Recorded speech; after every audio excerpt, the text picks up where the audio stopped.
அனைவருக்கும் வணக்கம். நான் பிரபாகர் ஜோதிடர். ஓம் சிவாய நமக. சிவசக்தி திருச்சிற்றம்பலம். இன்று பிறந்த நாள் காணும் அனைவருக்கும் வாழ்த்துக்கள்.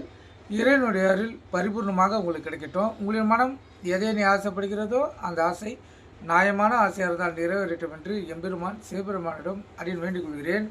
இப்போ நான் என்ன சொல்ல போகிறேன்னா, இன்றைய நாளுடைய நிலைப்பாடை தான் சொல்ல போகிறேன். நீங்கள் கருத்து கொண்டு பயன்படுங்க. பரப்பாவை ஆவணி 2 இன்று செவ்வாய்க்கிழமை, ஆங்கில வருடம் ஜூன் 16, 2026. இன்று மேல் நோக்கினால் நட்சத்திரம் இன்று மாலை 7:31 வரை திருவாதிரை, பின்பு புனர்பூசம். திதி இன்று காலை 6:55 வரை பிரதமை, பின்பு துவாதிகை. யோகம் மரண யோகம், சித்த யோகம். சந்திராச நட்சத்திரம் அனுசம் கேட்டை. ராசி பார்த்திங்கன்னா விருச்சிகம். சந்திராசை பொறுத்த மட்டும் ராசி 50% பாதிக்கும், லக்னத்தை 90% பாதிக்கும்.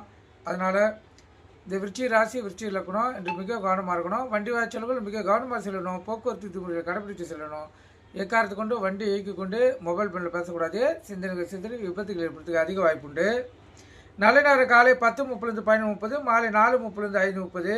இந்த கௌரி நிலவரம் காலை 1:30 2:30, மாலை 7:30 8:30.